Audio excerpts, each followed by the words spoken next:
Bom dia a todos, bom dia a todas, bom dia para você que nos assiste pela Pop TV em Sobradinho e Porto Alegre ou nos escuta pela Cultural FM em Santa Catarina e no Rio Grande do Sul. Sejam todos muito bem-vindos e bem-vindas a mais um ICL Mercado Investimentos. Hoje, sexta-feira, e é dia de Sexta de Arromba. Daqui a pouquinho vocês vão saber qual é o nosso assunto do dia. Mas além da Sexta de Arromba, a gente vai falar do fluxo estrangeiro que tem entrado aqui na nossa bolsa. Foi o assunto de janeiro e pelo menos desse comecinho de fevereiro. Então a gente vai falar um pouco sobre isso, sobre essa esticada do mês de janeiro e sobre toda essa entrada de recurso que teve aqui e que mostrou que sim, tem espaço ainda para potencial de valorização, ou os investidores estrangeiros têm visto isso, e por que o Brasil nesse momento. Então a gente vai passar por esses principais aspectos. Vamos também falar de um assunto que é polêmico, vamos falar de day trade, porque saiu uma pesquisa da FGV falando que as pessoas mais perderam do que ganharam. E não é que assim, mais pessoas perderam do que ganharam ali na média, tem 50% perde, 50% ganha. Não. O número de perdas é grande e quando a gente vê, né, o montante também dessas perdas, é um volume bem considerável. Então, às vezes a gente tem essa ilusão, né, ou as pessoas têm essa ilusão do ganho rápido e nisso acabam metendo os pés pelas mãos. Então, hoje um monte de assunto para a gente tratar com vocês. Não vou perder tempo, já vou passar pela nossa agenda para a gente entender o que tem de indicador no radar, o que deve ou não movimentar o dia e quais são os principais condutores da nossa sexta-feira, que também é de arromba. Então já vamos colocar aqui na tela para o pessoal de casa acompanhar, porque à meia-noite não, 1h da manhã, na Índia, saiu decisão de política monetária. Ontem a gente falou muito disso, né? Era um dia marcado por decisões de política monetária e elas continuam nessa sexta-feira, começando pela Índia. Às 8 horas aqui no Brasil tem o IGPDI, o Brasil que está meio sumido já da agenda hoje, e eu acho que a grande estrela do dia vai ser o payroll. Eu falei ontem que o payroll estava muito aguardado, era um dado que todo mundo estava esperando e chegou a hora dele, 10h30 da manhã, ele foi divulgado, então saíram os dados de emprego de forma geral, a taxa de desemprego, o salário médio por hora e o relatório mensal mais completo que embarca tudo isso. Ao meio-dia, tem a Universidade de Michigan que divulga o índice de sentimento do consumidor e as expectativas de inflação de 1 e 5 anos. Aqui ainda preliminar, porque o mês de fevereiro não acabou, mas já um primeiro ponto aí, um ponto de partida, principalmente das expectativas de inflação lá nos Estados Unidos, que junto ao payroll, junto ao, como eu falei ontem, a renda, né, o índice de gastos com consumo pessoal, o próprio mercado de trabalho de forma geral, os indicadores de inflação também mais gerais, estão muito no radar, porque quer todo mundo saber para onde vai a taxa de juros dos Estados Unidos nos próximos meses, nas próximas reuniões.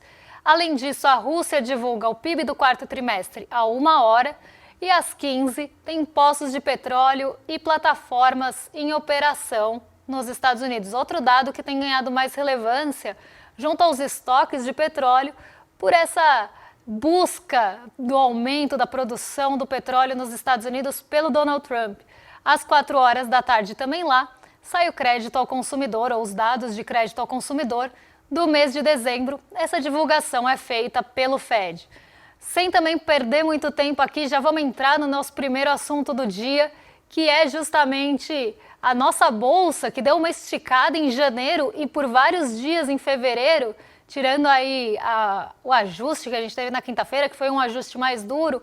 Por vários dias a bolsa veio renovando recordes e deu uma boa esticada de muitos mil pontos nesse mês de janeiro. Isso tem sido um assunto que está correndo, porque o mês de janeiro levou a bolsa para outro patamar e acabou levando aí o acumulado em 12 meses, né, esse desempenho acumulado em 12 meses também para um outro nível.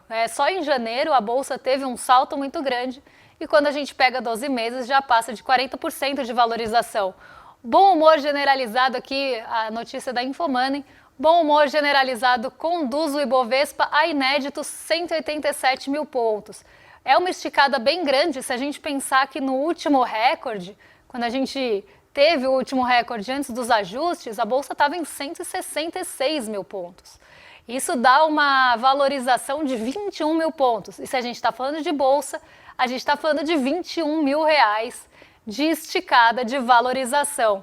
E muito disso vem, e aí eu acho que eu já vou até juntar um pouco um assunto no outro, porque muito disso tem vindo da entrada de recursos estrangeiros aqui no Brasil.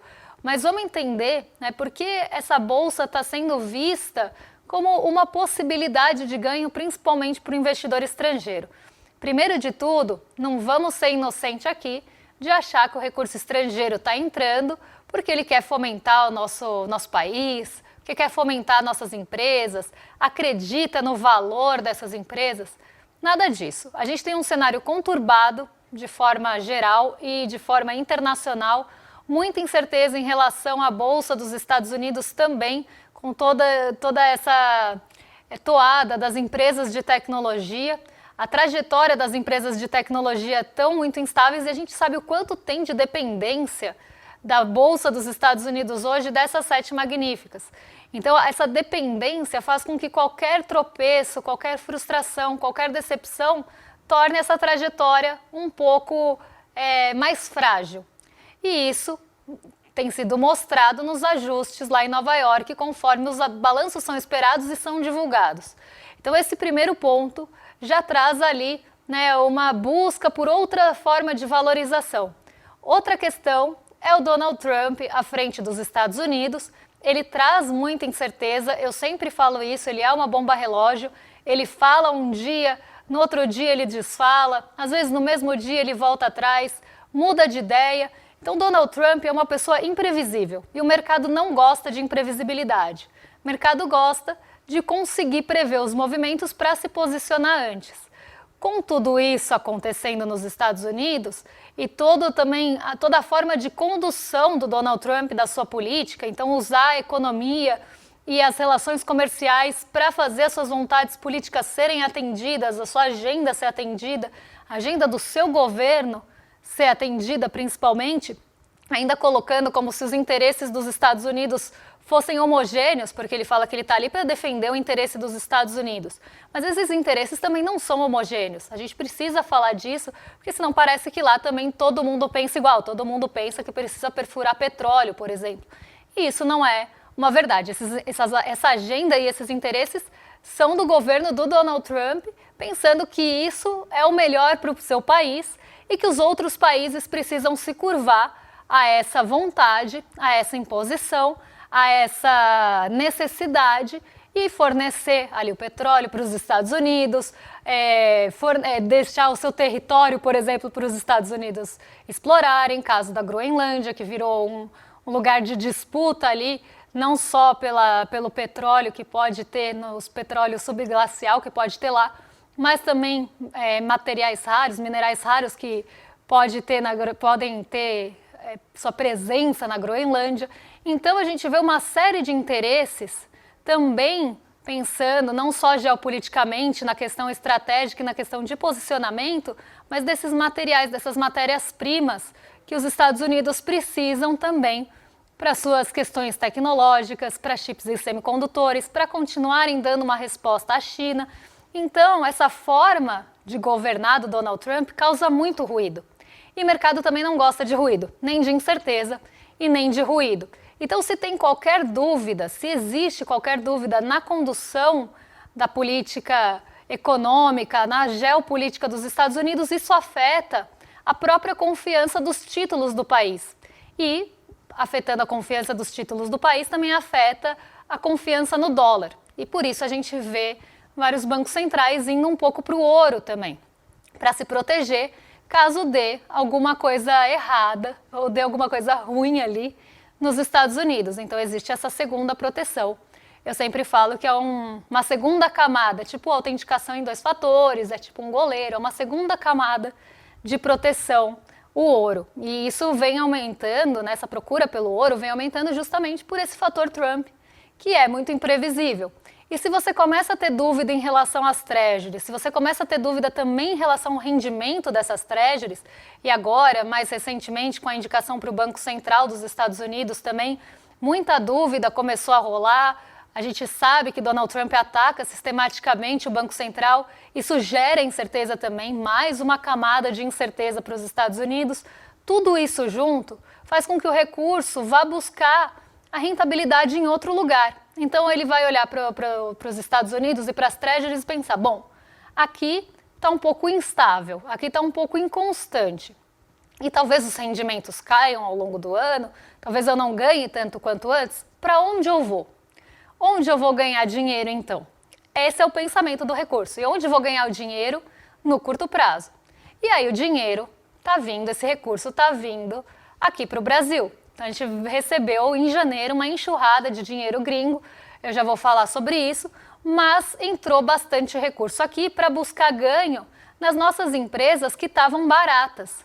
A gente tinha uma série de ativos aqui depreciados e muitas vezes depreciados por uma questão de desconfiança com o cenário doméstico. A gente viu acontecer recentemente, no final de 2024, toda aquela loucura em relação ao fiscal, de nossa, vamos ter risco fiscal, uma leitura completamente equivocada em relação à situação fiscal, só por uma discordância da forma do ajuste, e essa discordância nem era em relação ao tamanho do ajuste.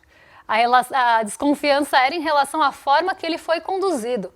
E isso já foi suficiente para levar a bolsa lá para baixo, depreciar os nossos ativos como se eles tivessem perdido o valor de um dia para o outro, fazer com que o dólar subisse um monte e os juros futuros também arrancaram para cima. E isso mostra uma desconfiança do investidor, principalmente doméstico, em relação ao cenário doméstico.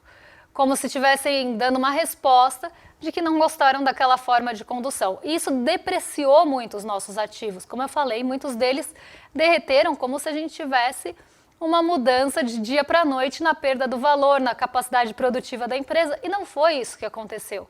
Foi um recado e uma aposta contra o país que levou a essa derrocada da nossa bolsa, alta do dólar e juros futuros lá na lua. Conforme o ano de 2025 foi passando, e isso se provou uma leitura errada logo no começo do ano, conforme o ano foi passando, a nossa bolsa foi mostrando os sinais de recuperação, valorizou, bateu vários recordes, inclusive durante o ano de 2025, mas agora em janeiro a bolsa estica mais uma vez. A gente tem todo esse cenário geopolítico global acontecendo, que mostram essa esticada da bolsa e por que o recurso veio para cá, mas além disso, a gente tem também a expectativa de queda de juros, porque a nossa Selic está em 15%, é uma taxa que diminui o apetite pelo risco, porque você pode ganhar 15% sem risco, então precisa vislumbrar um ganho melhor e maior, misturei os dois aqui, virou Chico Bento no shopping, né, melhor, mas precisa ter um ganho maior, ou vislumbrar esse ganho maior para você tomar risco. A pessoa só vai tomar risco se achar que vai ganhar mais que 15%. Conforme você tem uma expectativa, e ela pode nem acontecer, mas só da expectativa acontecer de cair os juros, o recurso já vai buscar esse ganho em outro lugar porque ele quer se posicionar antes. Depois que os juros caírem, talvez seja tarde demais para se posicionar. E aí o mercado se posiciona e também vai buscar o ganho na renda variável nos ativos de maior risco. E os países emergentes têm sido esse destino preferido do recurso estrangeiro. E o Brasil entre eles por também ter esse potencial de valorização. A gente até fez um gráfico aqui para mostrar para vocês dessa esticada da bolsa, ele estava até agora na tela, mas eu vou colocar ele aqui de novo só para vocês verem essa esticada que eu estou falando. Essa despontada que deu em janeiro, porque praticamente foi vertical ali. Foi uma alta que subiu quase como um elevador. Não foi um sobe e desce como a gente viu acontecer ali em novembro, dezembro, que tem alta, mas tem muitas correções ao longo do caminho.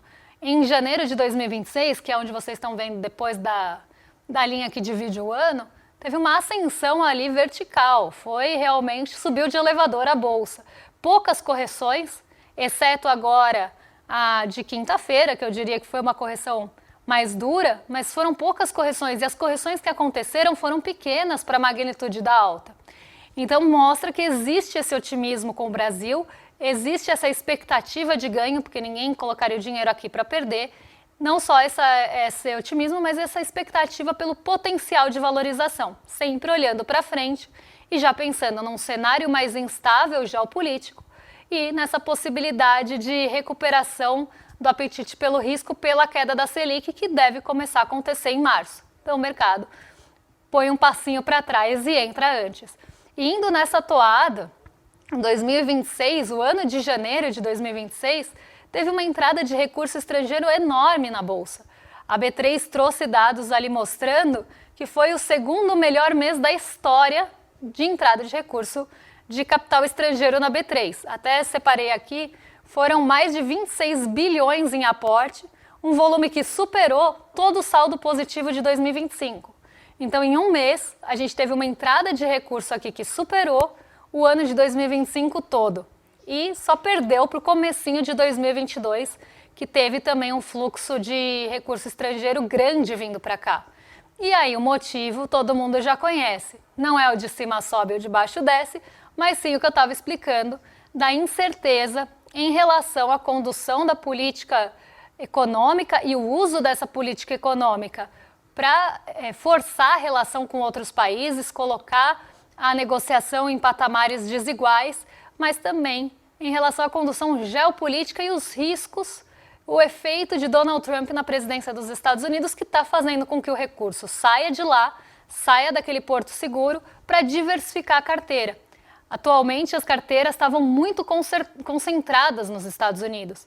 Elas estavam com uma exposição grande aos Estados Unidos. Quando os Estados Unidos começam a trazer um risco de uma volatilidade maior, uma possível correção também nas empresas de tecnologia, o que o recurso vai fazer? Opa, deixa eu realizar aqui, se eu ganhei, vou sair, vou buscar essa diversificação em outros países para não me expor só a um país só, ou para diversificar ainda mais essa minha carteira de ativos. E é muito interessante ver que muito desse recurso veio do investidor institucional também, o ETF, que é o nosso fundo de índice lá em Nova York, que replica, né, a valorização da nossa bolsa, teve que emitir novas cotas para receber esse recurso.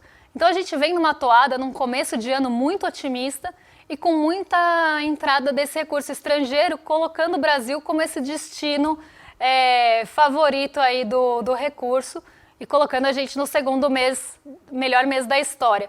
E como eu falei, não é uma fuga simplesmente ali dos Estados Unidos, mas sim essa redistribuição do risco, essa redistribuição das carteiras globais. E o Brasil foi um desses destinos por todos esses motivos que eu já expliquei.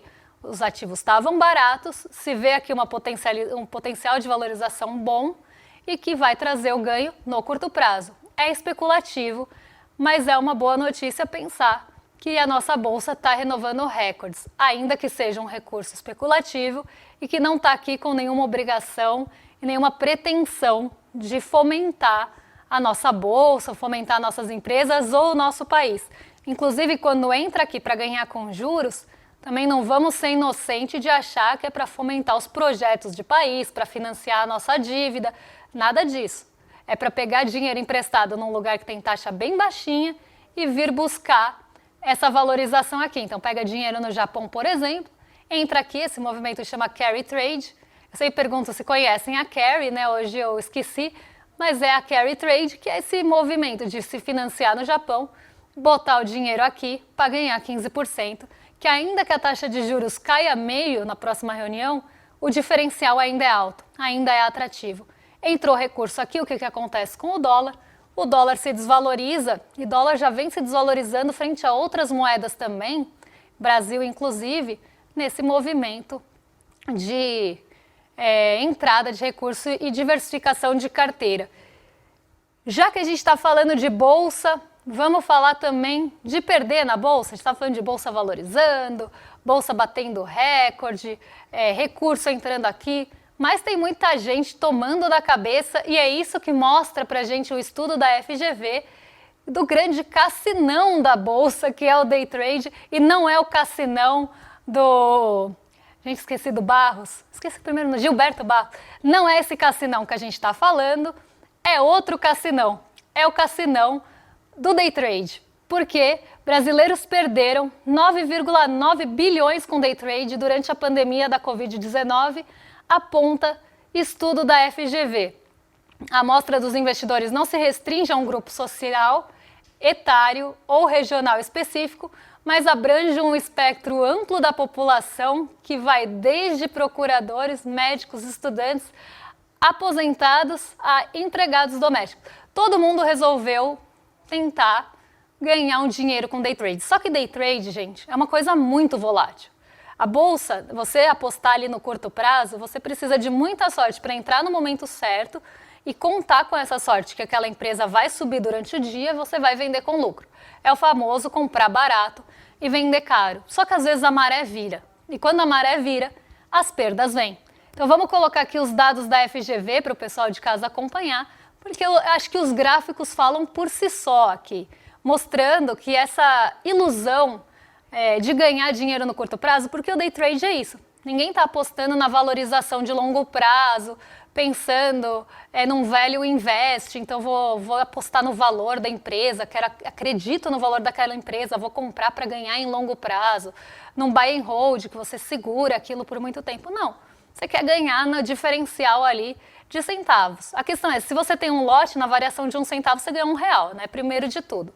Mas, olha como a gente teve um aumento do número de day traders a partir de 2019, e eu acho que isso vem também e mostra um retrato de um desespero ali do brasileiro querendo ter um ganho extra, querendo ter uma renda extra, o que leva a gente até fazer um paralelo que pode parecer meio grosseiro, mas com as pessoas indo para bet, as pessoas indo para qualquer coisa que traga essa ilusão do ganho rápido, do enriquecimento rápido, que vai mudar a vida dela de uma hora para outra, com apostas ali no dia a dia, e que isso vai fazer com que ela saia daquela condição que ela se encontra. E 2019, né, essa passagem de 2019 para 20, que é o que a gente está vendo aí, esse aumento, principalmente em 2020, vem justamente, talvez, desse desespero que o brasileiro estava de ter uma renda. Então, acho que traz um retrato também da sociedade de pessoas que querem sair da situação atual. Não só ali com essa ilusão do enriquecimento rápido,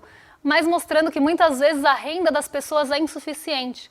Então isso leva também a essa busca por uma graninha extra, por um enriquecimento, essa ilusão. E o day trade traz isso da mesma forma, por isso que eu falei que é um grande cassinão, ele traz da mesma forma, essa mesma ilusão do enriquecimento da bet. Você começa a ganhar e aí você acha que a maré nunca vai virar contra você e quando vira, o tombo é grande. Inclusive, é o que mostra o nosso próximo gráfico, que o ganho das pessoas está sempre abaixo do zero ali. E que mostra que as perdas são muito maiores do que os ganhos. Né? O lucro bruto total diário das pessoas com day trade está abaixo do zero. Então, é prejuízo, não é lucro. E aí, a gente lembra da famosa frase da nossa presidenta Dilma, que foi muito mal interpretada, mas que tinha toda a razão, quando falou que ninguém vai ganhar ou perder, vai todo mundo perder. Nesse cassinão é muito difícil, mais gente perde do que ganha, mas a ilusão faz com que as pessoas entrem nisso, inclusive sem saber como realmente funciona. E eu tenho pouquíssimos minutos, então vamos para ela, vamos para a cesta de arromba, porque é hora dela. É hora da cesta de arromba!